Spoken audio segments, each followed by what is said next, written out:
Thaís Arbex, que tal essa encenação? Vou repetir o que eu disse ontem, William, boa noite. Você já tinha antecipado a encenação, foi isso? Não, que esse encontro acontece com um certo atraso e talvez aconteça no momento em que já não... em que todo essa... Que é só encenação, é isso que você está titubeando para dizer. Acontece com atraso e é pura cena, foi, Caio? Foi uma encenação, sim. Mas a política tem isso, né? Tem a fotografia, tem a simbologia, tem o gesto, tem o aperto de mão, tem o xingamento, tem isso. O dia de hoje integra uma rotina política também, embora sem resultados concretos, factuais. O resultado é isso aí, brilhantemente. A gente abre essa edição, fotografias. Você quer estrear na função de crítica de cinema, Raquel Landim? Olha, a gente passou vários dias falando do isolamento do Supremo Tribunal Federal, que eles querem uma imagem para mostrar o presidente do Congresso do lado do presidente do Supremo Tribunal Federal. Então vamos lá, nós temos o que o Pacheco disse. Vamos conferir o que ele disse. Considero que os chefes de poder têm a obrigação de conversarem entre si para poder, de fato, conter a evolução ou a escalada de uma crise. Ninguém quer isso, nós temos problemas reais para enfrentar no Brasil, que são problemas que exigem soluções inteligentes, a união, o diálogo, o trabalho do Congresso Nacional, e nós estamos dispostos a manter essa boa relação com o Poder Executivo, com o Poder Judiciário, dentro desse propósito. Então é para evitar que haja uma escalada de crise por falta de diálogo. Então eu considero muito importante esse encontro, não considero hora alguma que haja isolamento do Supremo Tribunal Federal. Thaís Arbex, o presidente do Congresso, ele disse o contrário do que você falou. Ele disse que o encontro é muito importante e que ele não vê isolamento do Supremo Tribunal Federal. O que você diria ao presidente do Congresso? William, essa frase específica do presidente Rodrigo Pacheco, ela tem de fato um simbolismo bastante grande, foi elogiada internamente por integrantes do Supremo Tribunal Federal, reforça um pouco o que a gente trouxe na semana passada daquele primeiro jantar com Pacheco e com Arthur Lira e com alguns ministros da Corte, em que se discutiu a defesa das instituições, das eleições, mas eu volto a dizer que é um encontro que acontece com um certo atraso. Pode ser um encontro importante para a fotografia, mas é um encontro que, do ponto de vista prático, concordo com o Caio, talvez não produza nada efetivo, porque o que já havia sido discutido na semana passada já estava sendo implementado, já estava em curso. O próprio Pacheco, presidente do Congresso Nacional, vem se manifestando desde a semana passada nas redes sociais. Há um entendimento ali de seus aliados de que nenhum movimento pode ficar sem resposta. Mas o que eu quero chamar a atenção hoje é para o segundo encontro do presidente Luiz Fux, esse com o ministro da Defesa. E mais especificamente ainda, William, sobre a diferença das notas divulgadas a respeito desse encontro. A nota divulgada pelo ministro Luiz Fux e a nota divulgada pelo Ministério da Defesa a respeito desse encontro lá no Supremo Tribunal Federal. Qual a diferença? Na nota divulgada pelo Luiz Fux, ele diz que a defesa, que o Ministério da Defesa se compromete... Posso ler aqui, William, para não cometer nenhum erro? Por favor, imagina você troca uma palavra aí. Não, não quero, por favor, longe disso. Ele diz que, durante o encontro, o Ministério da Defesa afirmou que as Forças Armadas estão comprometidas com a democracia brasileira e que os militares atuarão no âmbito de suas competências para que o processo eleitoral transcorra normalmente e sem incidentes. E aí, em seguida, veio a nota do Ministério da Defesa, em que eles dizem que o ministro da Defesa, Paulo Sérgio Nogueira de Oliveira, foi recebido por Luiz Fux e foram discutidos temas institucionais, tal como o respeito entre as instituições. Também foi tratada a colaboração das Forças Armadas para o processo eleitoral. O ministro da Defesa reafirmou ainda o permanente estado de prontidão das Forças Armadas para o cumprimento das missões constitucionais. Eu lembro quando eu cobria o Kremlin, fui correspondente em Moscou, e a gente ficava procurando, na ausência talvez de uma palavra, um profundo significado político. Qual que você encontrou, Caio? Não, eu encontro uma reafirmação, principalmente do Ministério da Defesa, das Forças Armadas, dos valores que eles têm dito e repetido em on e em off para nós jornalistas. Porque as forças, o papel das Forças Armadas nas eleições está ressaltado este ano por conta da atuação do presidente Jair Bolsonaro e a forma como ele trata a relação dele, essa tentativa dele de se mostrar colado nas forças. Mas quando você conversa com os generais e com as Forças Armadas em si, eles dizem isso daí que está na nota. Eu não vejo um distanciamento do on da nota, do off, do que eles ressaltam nas nossas conversas. As Forças Armadas apoiam as eleições, as Forças Armadas querem colaborar com o processo, porque sempre colaboram. Elas sempre colaboram carregando urna, seja de diversas maneiras. Eu não estou vendo uma diferença, não estou falando nas notas, por favor, não estou contestando a Thaís, eu estou dizendo que é isso, é uma reafirmação do papel institucional e constitucional, tanto do Supremo quanto das Forças Armadas. O perigo é isso precisar ser dito e precisar ter uma nota para dizer isso.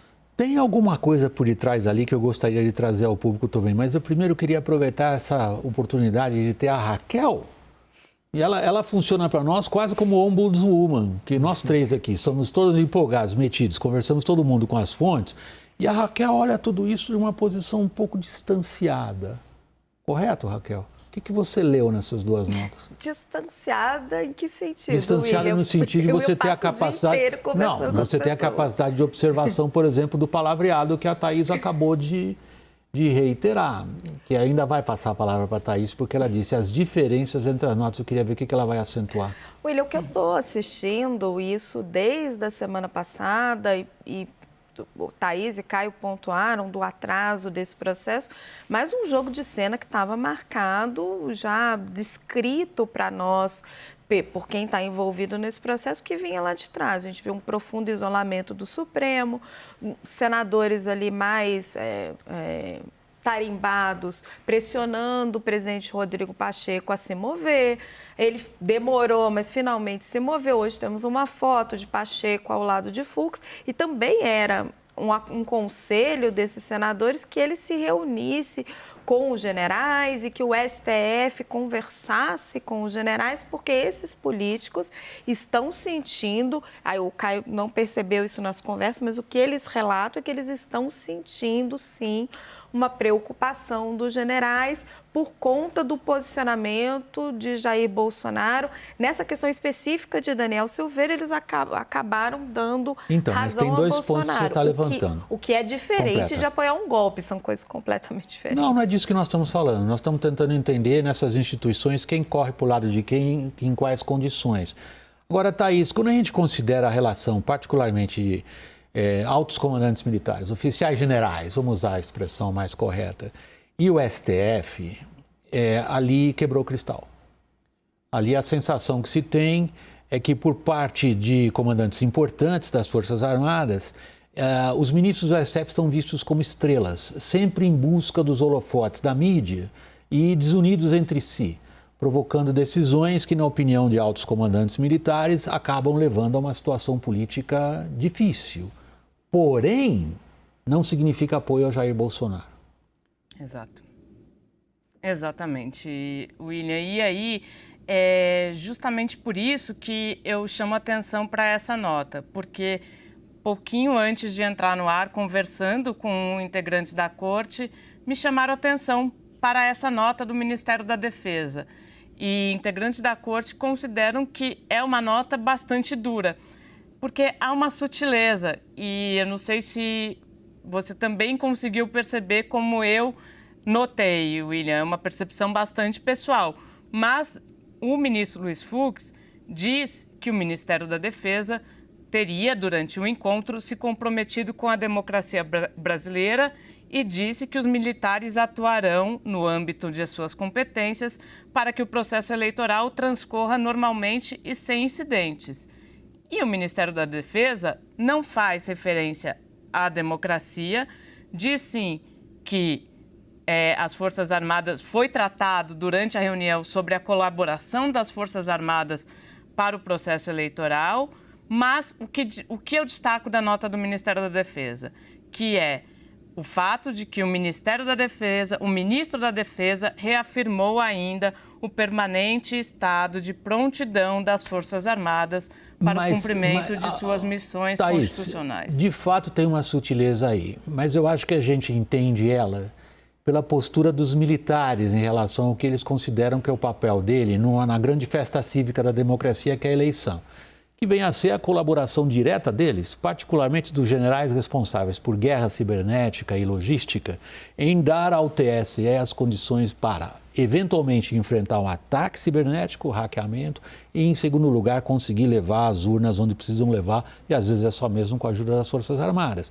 Agora, eles estão envolvidos diretamente com a Comissão de Transparência, cujos resultados, adiantam os militares com os quais eu conversei, são tratados com sigilo justamente por força do ambiente político. Agora, não percebi da parte dos militares terem recebido qualquer orientação do Bolsonaro para participar, por exemplo, da apuração. E aí eles põem isso na conta do Barroso. Exatamente. O que eu sinto das conversas com militares também bate, né? A gente, inclusive, conversou mais cedo sobre isso, né? Mas pegando nas últimas semanas, primeiro, um apoio total ao indulto do presidente. Não sinto os militares têm um incômodo, sim, com a possibilidade do Lula voltar ao poder, mas isso não significa interferir no resultado em favor de Bolsonaro. Tem um incômodo ali com uma possível interferência do Lula nos currículos das escolas militares e por aí vai, ou um revanchismo, um eventual revanchismo por parte dos partidos dos trabalhadores. Tem uma bronca, principalmente com o Barroso, grande, tanto que eu já ouvi muito que a saída do Barroso do TSE e a ascensão do Edson Fachin desanuviou, melhorou o relacionamento das Forças Armadas com o TSE, porque consideram que o Barroso falou demais e tratou todas as sugestões que as Forças Armadas fizeram sobre a urna eletrônica, sobre aperfeiçoamento do processo eleitoral, como política. Mas sempre que eu conversei com eles sobre por que vocês fizeram esse mundo de propostas, é porque eles trataram, sempre me disseram, como uma questão técnica e não política. O que independe do presidente da República e do Palácio do Planalto, tratar o relacionamento dele com as Forças Armadas como algo político. Tem uma diferença como Bolsonaro enxerga as forças e explora as forças da forma como as forças olham Bolsonaro e não querem serem explorados por ele, mas ele é o comandante em chefe das forças. Então, elas não podem chegar e simplesmente falar... Posso trazer uma pergunta para vocês dois? Eu ouvi uma interpretação de que as perguntas, conforme elas foram feitas para a Justiça Eleitoral, ela tentava achar brechas no funcionamento das urnas, questionava muito, se tal urna não funcionar, o que acontece? Quais são as hipóteses para um cancelamento, para invalidar o resultado das eleições? E a interpretação que eu ouvi era de que isso teria incomodado muito o ministro Barroso, de que eles estariam procurando maneiras de justificar um questionamento do presidente Jair Bolsonaro ao pleito, caso ele não seja reeleito. Foram instados a isso. Eles foram convidados para a comissão para apontar, olha, daí pega o comandante cibernético, pega o diretor de Ciência e Tecnologia do Exército para falar, o que vocês acham que tem problemas? Eles foram convidados. O TSE que convidou as Forças Armadas, não foram as Forças Armadas que bateram na porta, nem o presidente Jair Bolsonaro que falou, Forças Armadas vão lá e façam um pente fino no sistema eleitoral brasileiro. Eles não foram, eles foram convidados, instados a se manifestarem, e aí pegaram e falaram, então vamos fazer o trem direito, e assim o fizeram. E quem também, evidentemente, o presidente Jair Bolsonaro, desculpa, concluindo ele, o presidente Jair Bolsonaro politiza as forças, mas também as forças, pelo que eu sinto das conversas, se incomodam do TSE colocar isso como um tabu que não pode ser debatido. Todos nós, jornalistas, hoje procuramos as fontes nas Forças Armadas para entender o que está acontecendo. Os recados são muito claros. Eles percebem o que o Bolsonaro faz em relação a eles como parte do jogo político-eleitoral, portanto, não compram. E, por outro, dão um recado claro, que a gente vai conferir. Nós vamos ficar quietinhos.